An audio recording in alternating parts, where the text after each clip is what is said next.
मेरे सीनियर ने मेरी फ़ोटो बाथरूम में ली है और अब बोल रहा है कि उसे इंटरनेट पर डाल देगा।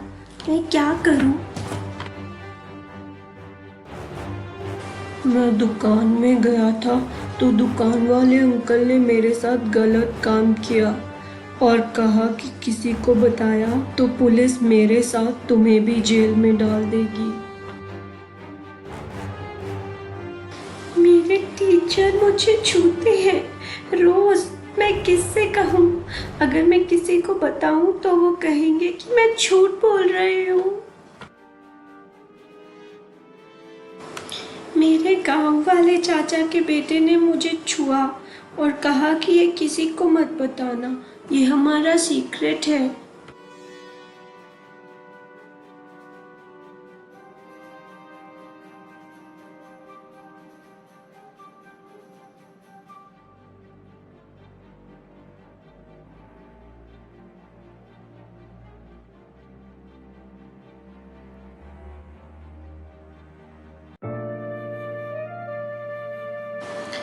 Good morning. और आज हम बात करेंगे बच्चों से जुड़े बहुत ही महत्वपूर्ण एक्ट की, जो कि है protection of children from sexual offences act, यानी कि लैंगिक अपराधों से बालकों का संरक्षण अधिनियम।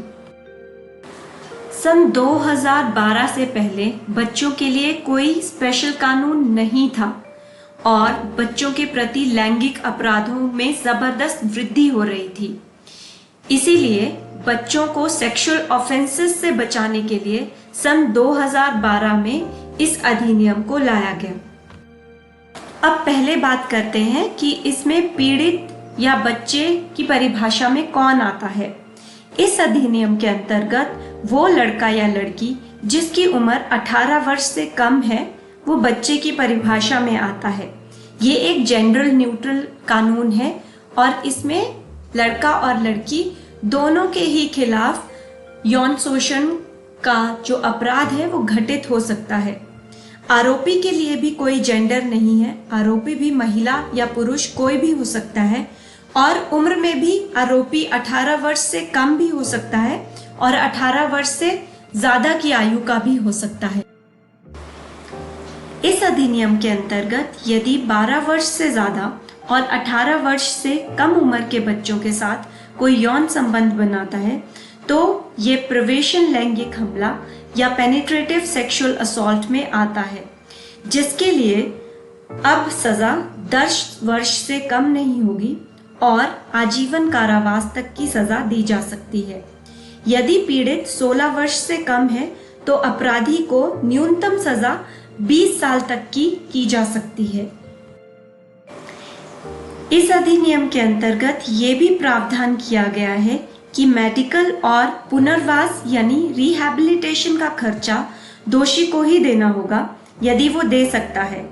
अब पुनर्वास का प्रावधान इसलिए किया गया है कि यदि बच्चे की फैमिली उस जगह पर नहीं रहना चाहती जहां ऑफेंस हुआ है या वहां उन्हें किसी तरह से प्रताड़ित किया जा रहा है तो वो कहीं और जाकर रहना चाहते हैं, उसके लिए रिहैबिलिटेशन या पुनर्वास का अमाउंट देने का प्रावधान किया गया है।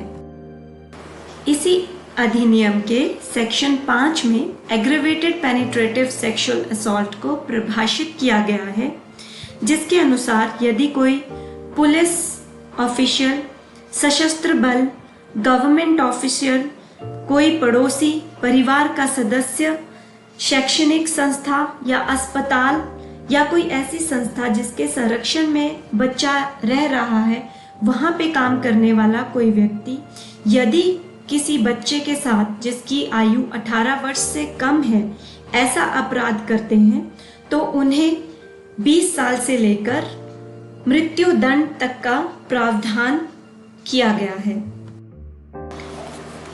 यदि बच्चा 12 वर्ष से कम है और उसका यौन शोषण होता है तो भी वह इसी धारा में शामिल होता है। यदि किसी बच्चे के साथ गैंग रेप होता है और गैंग रेप या रेप होने पर कोई बालिका गर्भवती हो जाती है तो भी इसी धारा में दोषी को सजा दी जाती है।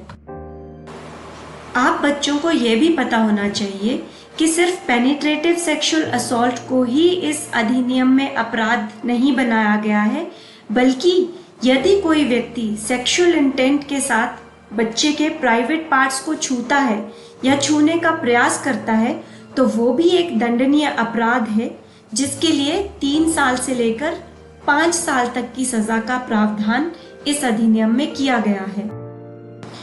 यदि कोई व्यक्ति किसी बच्चे का लैंगिक उत्पीड़न करता है, कोई शब्द बोलकर या उसे कोई ऐसे बॉडीली जेस्चर्स करके या बच्चे को किसी भी फॉर्म में पोर्नोग्राफी दिखाकर, तो वो भी इस अधिनियम के अंतर्गत दंडनीय अपराध है, जिसके लिए 3 साल तक की सजा हो सकती है।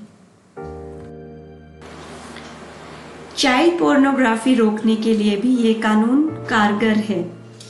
यदि किसी भी तरह से बच्चे को लालच देकर सेक्सुअल ग्रेटिफिकेशन के लिए उसका शारीरिक शोषण किया जाता है तो उसके लिए 5 साल तक की सजा का प्रावधान है। यदि बच्चों से रिलेटेड कोई पोर्नोग्राफिक मटेरियल जैसे कि स्टोरी, फोटो, वीडियो आदि तैयार किया जाता है तो आजीवन कारावास तक की सजा हो सकती है।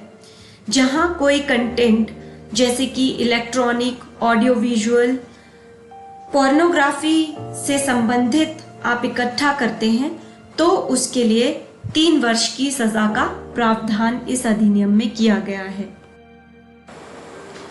इस अधिनियम में रिपोर्टिंग, इन्वेस्टिगेशन व ट्रायल के दौरान चाइल्ड फ्रेंडली प्रोसीजर्स शामिल किए गए हैं, जैसे कि यदि बच्चे की स्टेटमेंट रिकॉर्ड होनी है तो वो उसी के घर पर जाकर या उसकी पसंद के किसी जगह पर जाकर एक महिला अधिकारी द्वारा, और जो कि सब इंस्पेक्टर के रैंक से नीचे नहीं है, उस पुलिस ऑफिसर के द्वारा ही रिकॉर्ड की जाएगी।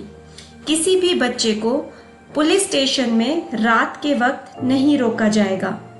जब बच्चे की स्टेटमेंट रिकॉर्ड की जाएगी तो पुलिस वर्दी में नहीं होनी चाहिए। जिस तरह से बच्चे ने अपना बयान दिया है उसी तरह से वो रिकॉर्ड होना चाहिए। किसी स्पेशल ट्रांसलेटर या इंटरप्रेटर की मदद भी ली जा सकती है बच्चे की ज़रूरत के अनुसार।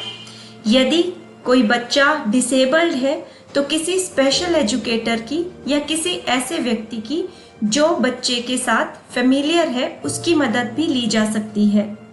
अगर विक्टिम कोई बच्ची है तो उसका मेडिकल एग्जामिनेशन एक लेडी डॉक्टर द्वारा ही किया जाएगा।